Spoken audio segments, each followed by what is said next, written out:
Welcome back to Success with Steven. My name is Steven Smith. On this channel, we discuss all things financial literacy. Today, I'm going to show you how to remove a repossession from your credit report in 2026. As you guys should know by now, I've been updating all of my previous videos. This will be a full step-by-step guided process, and I'm also going to explain the logic behind the process. We'll also talk about what you need to look for to identify the weaknesses in the reporting on your credit profile in order to get this repossession deleted. By the end of this video, you're going to understand what a repossession is, you'll understand why it appears on your credit report, and you'll also understand how to actually dispute this and get it removed from your credit, as well as the different methods that you can use to actually send this dispute.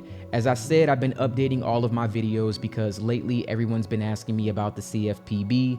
Like I've been saying in all my other videos, the CFPB does not matter. What matters is the FCRA, that is your consumer rights. If you haven't seen any of my previous videos in 2026, I'll probably link them throughout this video. But the most important thing is, because this really should be the last time that I'm going to update this, as long as your consumer rights have not changed, all my previous videos still work. The only thing that really changes is the way that you send the dispute. And that's really what we're going to be looking at today. And everything that I'm going to show you is based off of my own personal experiences or things that I've been through, things that I've done. So you're getting this firsthand, and the examples that we're looking at will be from accounts that I've actually gotten deleted. All right, so without further ado, let's get right into the video. Now, before we talk about this strategy, I just want to set the right expectations because this is how you stay consistent throughout this process. Some repossessions come off fast, some take multiple rounds. It really just varies by what's on your credit report. So just be aware that this is not something that you can actually force, or you can just say it'll take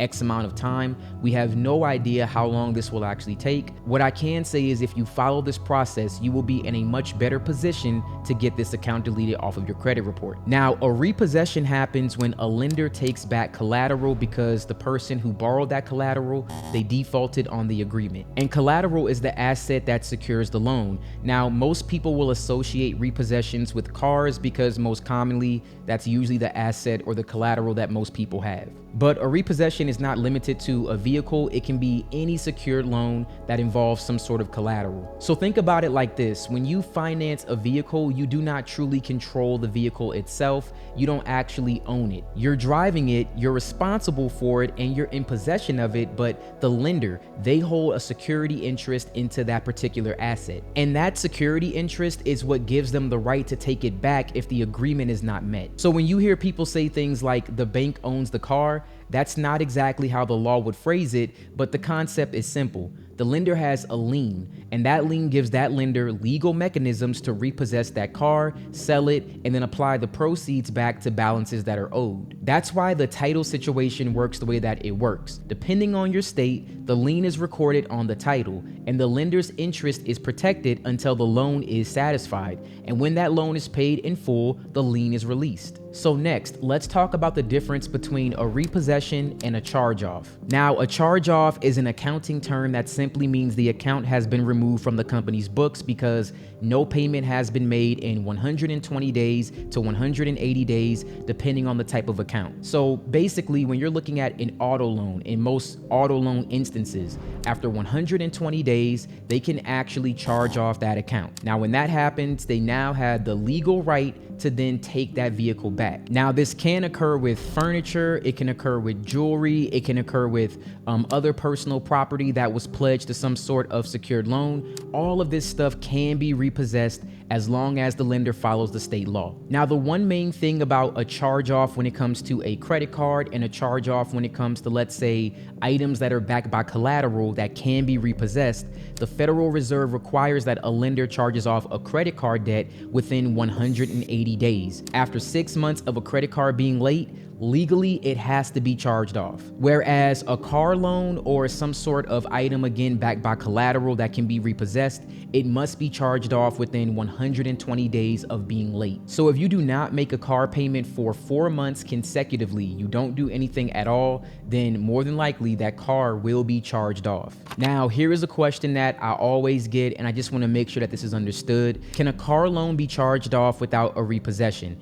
And yes, that is definitely possible. It is possible to charge off an auto loan or any other piece of collateral without having the dealer or whoever owns that repossess it. So in most instances, the way that this will work, if you do not make a payment on, let's say, an auto loan in 4 months, normally the account will get charged off. And then once the lender will repossess the vehicle, they then will sell it and then use those proceeds in order to pay back a portion of the loan. Now, this can work in reverse. It doesn't always have to work that way. The proceeds of the sale almost always will not be enough to cover what's actually owed on the loan, and most lenders will need to charge off the remaining balance. So sometimes what will happen is 120 days will pass, they'll repossess the vehicle, they'll end up auctioning off the vehicle, and then after that, what's ever left, the remaining balance, will then be charged off. They'll try to say the balance on the account currently is different than the original loan. Well, that's different for repossessions. They had to sell that piece of collateral, then they put that towards what was owed, and the difference is now what's charged off, and that's what's on your credit report. That is legal, and that is actually accurate. Now, there are instances where this will happen for someone who never actually had a repossession. For example, you can have an auto loan for a car that was completely totaled out, which means you can't drive the car. Now, sometimes you'll see this where they'll take whatever was remaining on the loan and they'll charge it off, even though you never did anything wrong. The vehicle itself was just totaled. So there are situations like that as well. So the main thing I want you to take away from this is that there is no law that requires the lender to repossess the collateral before charging off the loan, or vice versa. The lender may be forced to forego repossession if the car can't be located or if the car's value is less than what it would cost to auction it. But whatever the case may be, the repossession does not alter the need to charge off the loan or prevent the original creditor from selling the charged off loan to a debt buyer. So right now we're looking at a deletion example that I had from 2024. As you can see here, this was a repossession that was actually done after 120 days. You can see right here in 2019, it was actually repossessed. That was in May of 2019. Then it showed repossessed for 3 months. After that, it was completely charged off. Now, based off of what we just talked about, we know that an account needed to be charged off after 120 days. We also know that the account was repossessed within 120 days. However, it was reported repossessed for 2 additional months. That is factually incorrect. We also have an example here where the account was reported charged off for multiple months. That is extending your statute of limitations, meaning an account can only be charged off one time. This account was reporting inaccurately. So we were able to not only get the charge off deleted, we were also able to get the collection deleted as well. So it was 2 repossessions that got removed on this credit report. Now, one other thing I want you to take away from this, because depending on the time that you're watching this video, I'm not sure what's going on in the world, but here's what I can say. It doesn't matter if you're submitting this through the CFPB. It doesn't matter if you're sending a letter certified mail. All that matters is that we're looking at this account, and the FCRA, your consumer rights, states that if we believe that any account is reasonably inaccurate, it's your right to dispute it. Now, there is a process in order to do that, and that is what I show you in all of my videos. I show you exactly what the process is. It doesn't matter how you send it. It doesn't matter if you send it through the CFPB or a letter or the Better Business Bureau. It does not matter how it's sent. All that matters is that we follow the same process and that the information is inaccurate and we can prove it. And that's how you get charge-offs deleted. That's how you remove closed accounts. That's how you update late payments. Everything changes based off of this, and that is it. Once again, for the final time, it does not matter how you send it. All that matters is that you follow this process. Now, before you try to remove a single repossession, we need to talk about where your credit report is coming from, because repos are one of those types of accounts where this will actually matter a lot. If you're looking at the wrong kind of report, then you're only seeing a simplified snapshot, and you can miss the exact dates, status codes, balance changes after auction, and the monthly reporting patterns that are usually the key to getting a repossession corrected or deleted. The first option that I recommend is the one that I trust for repossession disputes, and that's going to be annualcreditreport.com. Now, annualcreditreport.com is the only website authorized by federal law that provides your official credit report for all 3 bureaus. Now, at the time of recording this video, you can typically pull reports on a weekly basis, and that makes it easier for you to track updates while you're doing your disputes. Now, the second option is going to be Rising. Now, Rising is a credit monitoring service that offers a tri-merge credit report, which means it combines your Experian, your Equifax, and your TransUnion data into a single document.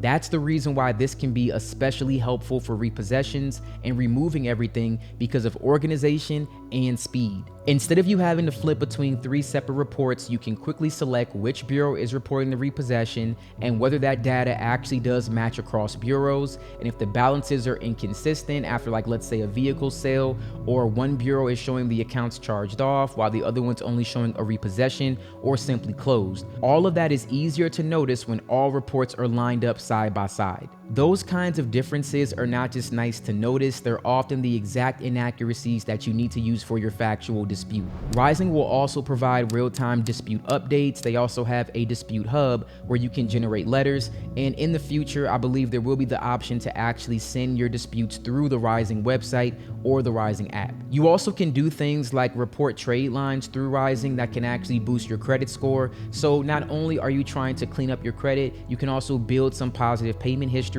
all through this single website. Now, if you want to try Rising, you can start your 7-day trial for $1. The link will be down in the description. Either way, the objective is simple. You just want a clean report that you can actually see and compare all 3 bureaus, and this is what you're going to be using in order to actually get these deletions. All right, now let's cover the actual dispute process. Now, if you've watched any of my previous videos from 2004 all the way up until 2006 current to date, this process has not changed. I've talked about this through several videos. I've learned this on my own. I got all the information from the FCRA. I've broken it down. I've explained exactly, like, step by step how I came to this rationale, how you can do the same thing, and how your consumer rights determine if this account can be deleted. Not the CFPB. None of that matters. All that matters is your consumer rights. Now, if you want to, you can go to my previous charge-off videos where I break this down in great detail. I do believe the more you understand this process, the easier that it will be for you to get these deletions. But once again, let's cover exactly how this works. So you will start off with round 1. For every round in this dispute process, it doesn't matter if you're sending this through the CFPB or if you're sending it through a letter certified mail, right? It does not matter which one that you do. The first thing you always need to do is send a round 1 dispute. And in this dispute, you need to always include a copy of your driver's license, a picture of your social, and your proof of address. All 3 of those things should be included in this dispute. Now, round 1 says, recently I looked at a copy of my credit report and I noticed several inaccuracies on my account. This is hurting my ability to obtain credit, and it's my understanding that the credit bureaus will investigate this account for me to ensure accuracy. Here is the account I am asking you to verify as accurate. You then add the account name, the account number. Now you send this to the credit bureaus. Again, if the CFPB isn't working, it doesn't matter. Write a letter. If you don't know how to write a letter, I'll show you an example. But you write a letter and you copy this. This is the body of the letter. You then send all of those documents that we just mentioned, send it certified through the post office. They will get this. You will probably get a response in like 7 to 10 days. I only use the CFPB because it was faster in most instances, but there are ways that you can actually be notified. Like, for example, if you have rising.com, you'll get notifications about your disputes. All right. Whenever you actually get that, you can then send your next letter. You don't have to wait for the actual bureaus to respond in the mail or to actually, tell you in some other mode. All you need to see is that the dispute has been closed. Once it's closed, you can send your next letter or you can send your next round through the CFPB. Now, let's say that we're moving on to round 2. You got a letter in the mail. You noticed for whatever reason, you got a notification on rising.com. You notice that there's an update, right? You then send round 2, and round 2 says, I disagree with the account listed below, which still appears on my credit report. Even after your investigation, I would like this item immediately reinvestigated. The inaccuracies are highly injurious to my credit report. And then you would enter the account name, the account number, and in accordance with the Fair Credit Reporting Act, you honestly don't need to mention the subsections or anything like that. Please provide the names and the business addresses of each individual with whom you verified the above so that I may follow up. Please send me an updated copy of my credit report after your reinvestigation. I have seen charge-offs and repossessions get deleted in round 2. That doesn't always happen, but I've seen it. And just like round 1, in all rounds, send all of that required documentation. Then round number 3 comes. This is the first time you will be sending a factual dispute, okay? Once again, I've talked about this. I've read the FCRA up and down for you guys to explain the reason why you need to do round 1 through 3. We've talked about it multiple times. If you don't know, please refer back to my previous videos. I'm going to link them right here. I'll show you my previous repossession videos, my previous charge-off videos. I've talked about this multiple times. If you're new, I'm sorry, you'll have to go back and watch the previous videos. But on round 3, it's a factual dispute. The account was charged off on the following date. You will put the date. Since then, the account has repeatedly been updated, charged off every month. Remember the example that I just showed you. I'll go back to it in a second. It showed repossessed 3 times and then charged off repeated every single month. Now, when that happens, that manipulates the statute of limitations, which means they failed to investigate the account properly. After you ask them to do so twice, the important thing is that you're building a case.